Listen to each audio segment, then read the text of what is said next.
I started reading about this whole concept of vice president. I heard that even the word vice is not an English word, it's a Latin word meaning in place of, and blah, blah, blah. So President Inua in place of.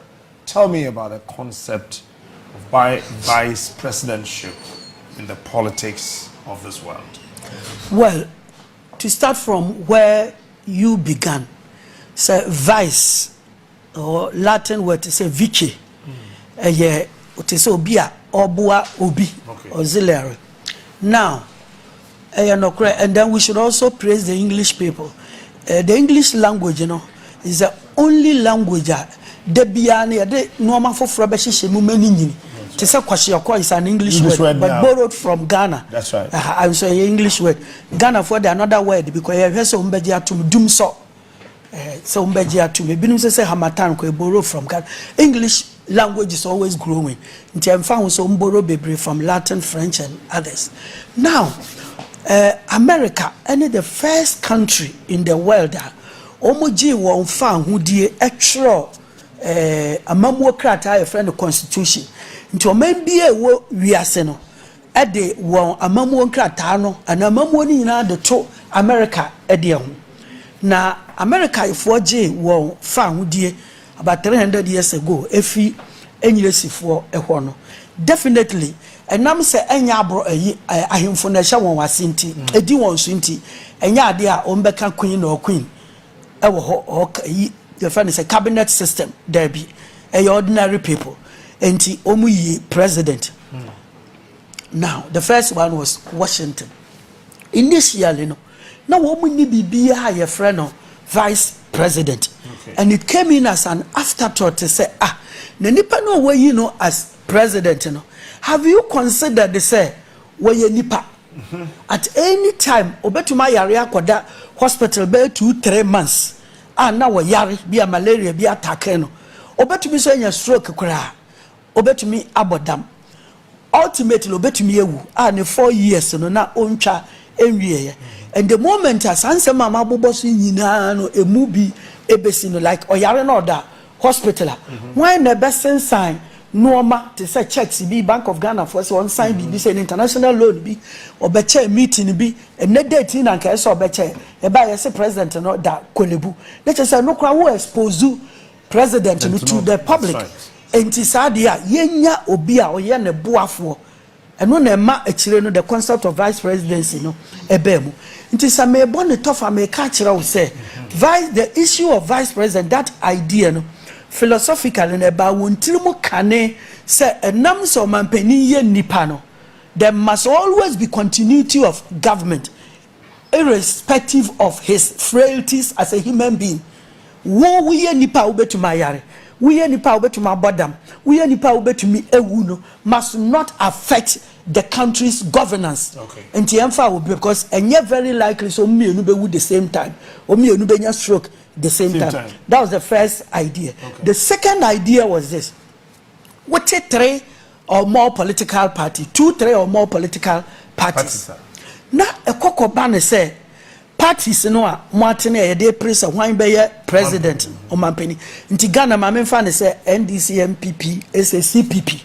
Sa parties me say na MPP call Congress no omu akoyi obi oye northerner.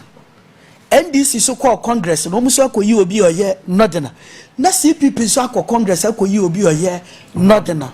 That means say o man no ehye northerners esremfo ensem at the expense of the rest of the country. Okay. Now that can breed anger, inequality or anything bibia betimi asi nti ye hia wo bia obe balance system no amaye say 3 political parties or 4 or 5 or 6 no so munyina yi one presidential candidate from our that is the the 2 political parties no almost na potentially ombetumi actually the next president of Ghana e de amaye no na ya hwe ye na say etowa so a let us say nipa that big country no one session pebe to me dear so for the next 100 years into young creative system bia a bed balances idea no such that at any point in time the president will be preparing another president from to come different the president will be preparing another president. And why should he come from a different place? Even the Americans across tribalism may be anyone.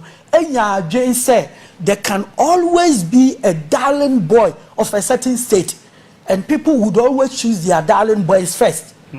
And to say even Ghana, see a kwakoto aba. Now we presidential candidate from Volta Regional. Nipa no one perform kura no ube who say voter for beto amano. Using Chirabosom as a classic example. Sabi about educational level, personality, BP. I want to mean fanon to omo contesting, but he did something very spectacular. Emma or jumping from wherever he was coming from. Ebedi third. We ma de crow here. This Chirabosom, this one simple thing. Ne fire TV no.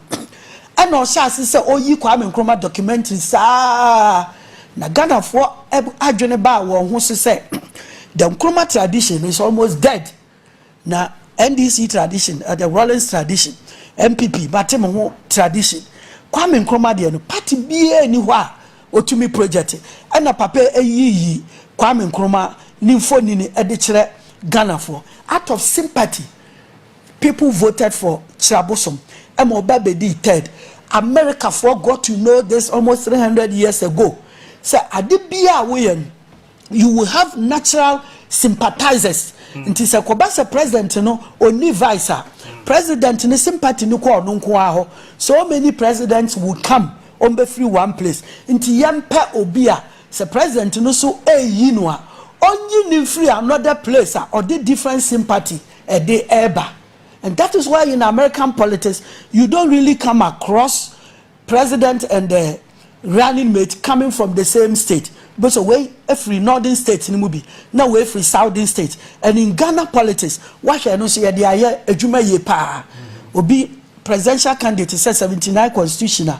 Mihuni yeno Dr. Hilal Liman, every northern region at that time. Now the running mate Dr. DeGraff Johnson, every central region. Mr. Victor Owusu, Efra Ashanti, na ni running mate Alhaji Yakubu Tali Tolo na of Northern region. Oba third republic, and a fourth republic here. And also Yahuni na say, nipa mienu biye no every one place da. Na and non so abwa in bringing equilibrium because President Atta Mills ewu reframe no. One will say automatically power shifted from the south, the very deep south to the very deep north. Because of the concept of vice presidency philosophy, no America for the ba your constitution no more. And anana Akufo-Addo, one will say ne running mate no any baumia because the Americans felt that if you choose a president, because the vice president is the second highest position in the executive arm of government, there must be somebody very well prepared and in waiting and potentially becoming the next president so that the dream of the country would be spearheaded and not stalled. In Tisawasha, on also prepare OBR for 8 years in the government. I mean, Akufo-Addo. And young one was a pushing and say, Uncle Stande. Okostande no so owini nti Ghana, Nigeria, South Africa, Brazil, everywhere you use the presidential system no Ubongu said the vice president is either the new president is either the vice president of the previous one, to say Goodluck Jonathan or Dramani Mahama, or Antisa is a even Professor Mills, vice president too. That is it, or a very experienced politician from parliament. Or an experienced politician from the government, executive, our minister, Aceh.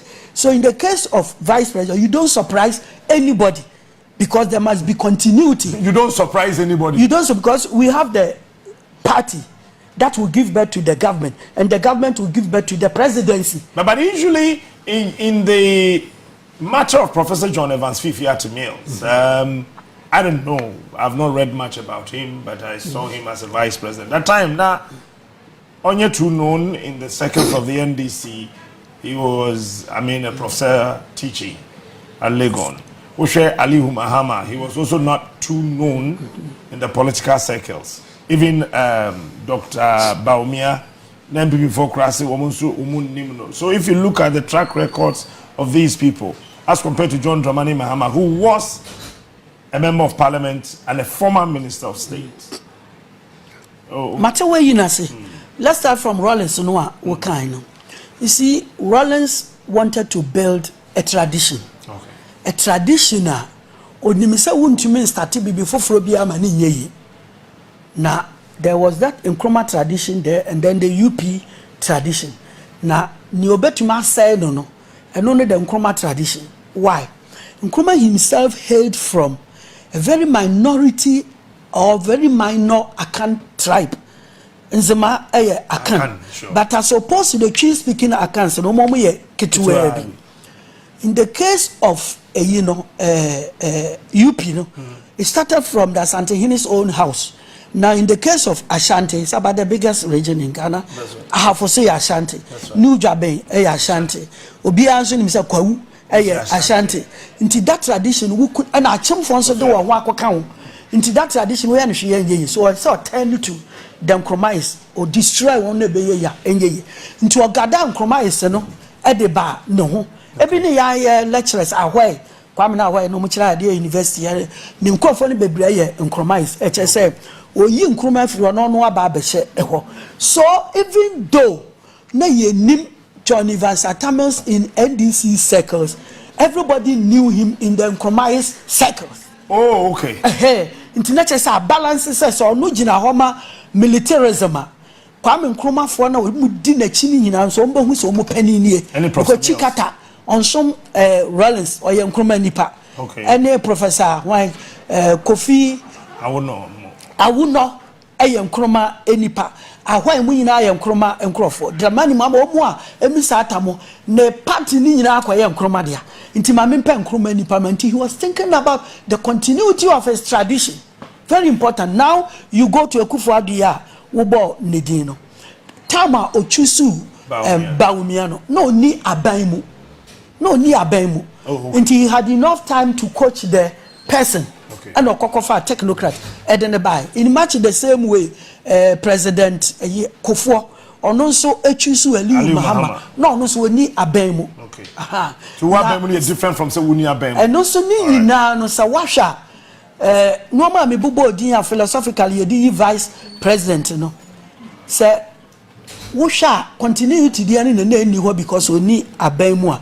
Ni aka no mu di adwuma. Wan twi so obi ofri ni krom. That's right. Akufo-Addo chose somebody from the north. Mahama chose somebody from the south, and Kofo chose somebody from the north.